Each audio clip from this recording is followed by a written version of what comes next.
मेवात हरियाणा हो या मेवात राजस्थान हो, रोजाना नई नई घटनाएं हो रही हैं। अभी कुछ दिन पहले सैकुल हत्याकांड हुआ था, उससे पहले फिर जुनैद नासिर हत्याकांड हुआ है, उसके बाद फिर मौसम हत्याकांड हुआ है। क्या वजह है कि जो रोजाना नई नई घटनाएं हो रही हैं, इन घटनाओं पर क्यों रोक नहीं लग रही है? देखो, ऐसा है, ये घटनाएं जब तक होती रहेंगी, जब तक आपके नुमाइंदों के अंदर कमजोरियां रहेंगी। बहुत सारी घटनाएं हो गई। आप किसी दलित के साथ ही घटना हो जाने दो, आप किसी पटेल गुर्जर के साथ हो जाने दो, आप किसी अन्य किसी और समाज के साथ हो जाने दो, आपके बाजारों में आग लग जाती। अब तक बाजार का चक्कर जाम हो जाता, बाजारों में स्थिति खराब हो जाती, रास्तों को रोक दिया जाता और डेड बॉडियों पर अभी टीकरी वाला नौजवान लड़का जो सब इंस्पेक्टर तैयारी कर रहा था, उसकी डेड बॉडी को 5 मिनट में वहां से ले लिया।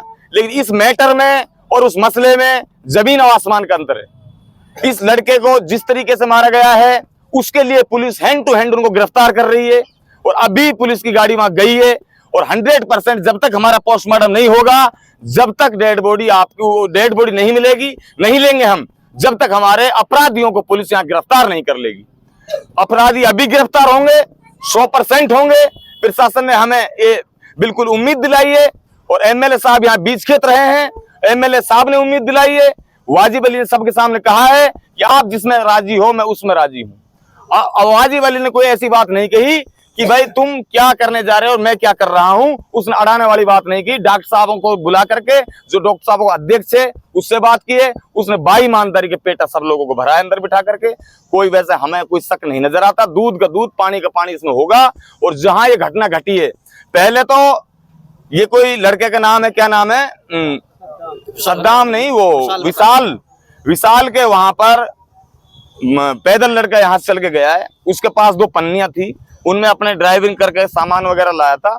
और विशाल के ऑफिस के सामने जो बस खड़ी थी, उस बस के आसपास लड़के को टारगेट किया गया था और लड़का वहां छुपने का प्रयास कर रहा था। वो फुटेज जो कैमरा है उसमें बताया जा रहा है और वो मैंने देखा है आंखों से। उस लड़के ने अपनी जान बचाने के लिए पत्थर भी वहां उठाया है। पत्थर जब वहां उठाया है तो एक शीशा गाड़ी का टूटा हुआ नजर आ रहा है। अभी भी गाड़ी उस वही यथावत स्थिति में खड़ी हुई है। वो घटना तो हो गई यहाँ की। और लड़के के लिए जो रास्ता जाता है घर के लिए, वो वहां से भी करीब थोड़ा पीछे से जाता है। लड़का और आगे चला गया वहां, मान लो वहां से और 2 किलोमीटर आगे फिर लड़के को षड्यंत्र के तहत ले जाया जाता है। और षड्यंत्र के तहत ले जा करके उसको एक्सीडेंट में उसको मतलब ट्रांसफर किया जाता है। उसका ट्रांसलेशन डेड बॉडी का एक्सीडेंट में किया जाता है। उसको गाड़ी के सामने पटका जाता है या गाड़ी से टक्कर मारी जाती है या उसको बांध के रगड़ा जाता है। सर उसका सुरक्षित है। यहाँ उसके लंबा निशान है, जैसे कोई चाकू से दिया हो किसी और चीज से। एक लेग में यहाँ पर बड़ा निशान है, उसपे भी डॉक्टर साहब बता रहे थे लंबा है। इन 2 निशानों से उसको मारा गया है। उसके बाद में एक्सीडेंट में तब्दील किया गया है। ये 100% सत्य है जो मैं बता रहा हूँ। गिरफ्तारी कब तक हो जाएगी? गिरफ्तारी जब तक ना होगी, जब तक हम इस टहल ना रहा, घबराओ मत आप, हम ना जा रहा, चाहे इन सीएम अशोक गहलोत आ जाए। जुनैद नासिर के हत्यारा पे अभी तक गिरफ्तार नहीं हुआ, उस वक्त भी कहा गया था बहुत जल्द गिरफ्तार। जुनैद हत्यारा की बात सुन लो मेरी। जुनैद में जो गिरफ्तारी की जो बात है हत्यारान की, जुनैद के 3 हत्यारे गिरफ्तार हो चुके हैं। बाकी हमने 8-9 हत्यारों के खिलाफ मुकदमा दर्ज कराया था। पुलिस ने इन्वेस्टिगेशन में 2800 को मुलजिम बनाया है। 2800 को मुलजिम बनना कोई किसी नेता की कला नहीं थी, वो एक धरना प्रदर्शन धरनार्थियों की कला थी। धरनार्थियों ने गहलोत सरकार को यहाँ बुलाया और लूज नहीं दिया मसले को। उस मसले को बिल्कुल लूज नहीं दिया है, मसले को टाइट रखा था पकड़ के। शुएब भाई भी हमारे वहां जयपुर से चल के आए, दूर दराज से लोग आए थे। इन सब ने मेहनत करी, सख्ती से जब निपटे थे, जब गहलोत सरकार ने उनको 28 मुलजिम करार कराया गया था पहाड़ी गोपालगढ़ पुलिस के आधार से। रहा मसला, उसमें 2 जो पुलिसकर्मी हैं वो सरकारी गवाह हैं। सरकारी गवाह इसलिए बनाया गया था कि उनके पास घायल अवस्था में हमारे मोनू मान सर वगैरह जो थे, वो उन नासिर जुनैद को ले जाके गए थे। क्योंकि ये गो हत्या करने वाले लोग हैं, गोकशी करने वाले लोग हैं, इनको गिरफ्तार करो। उन्होंने उनको लिया नहीं था कि मरने वाले हैं, हमारे सिर पड़ेंगे, हम इनको नहीं लेंगे, आप ले जाओ। उन्होंने शरण दी, इसलिए उनको सरकारी गवाह बनाया है सरकारी अधिकारियों।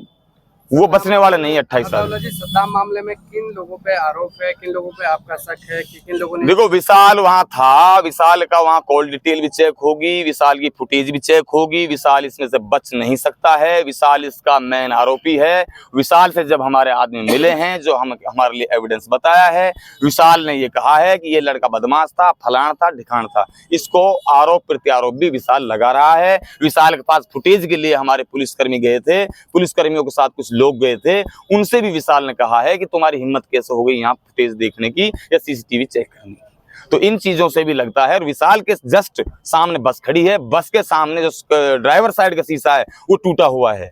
वो शीशा जब टूटा है, लड़का भी वहां नजर आ रहा है, इधर उधर पत्थर उठाते हुए अपनी जान बचाता घूम रहा था। लेकिन लड़के को यही मारा है, शायद ऐसा लगता है यहाँ मारा है, और मार के उसको एक्सीडेंट में तब्दील किया गया है। फिर वहां 2 किलोमीटर आउट रूट पर, जहां उसके गांव का रास्ता नहीं है, उसका गांव का रास्ता विशाल के ऑफिस से भी पहले पड़ता है, और बस स्टैंड से थोड़ा आगे निकल करके उनका रास्ता जाता है, वहां से उनका गांव जाता है, रास्ता जाता है। लड़के का एक फोन गया था घर के लिए, उसके बाद में दूसरा फोन दूसरे लड़के के पास गया था जो उठा नहीं था, तो उसके बाद में लड़के के लिए काफी फोन लगा, लड़के का फोन ही नहीं लगा। सद्दाम मामले में प्रशासन से क्या उम्मीद अभी आपको? प्रशासन से उम्मीद है, प्रशासन ने हमें बिल्कुल आश्वस्त किया है और हमारे लिए भरोसा दिलाया है कि हम आरोपियों को तुरंत तत्कालीन अभी गिरफ्तार करेंगे और पूछताछ शुरू कर देंगे। और हमने भी ये भरोसा दिलाया कि डेड बॉडी जब तक नहीं उठेगी, जब तक आप आरोपियों को सलाखों के अंदर नहीं डाल दोगे।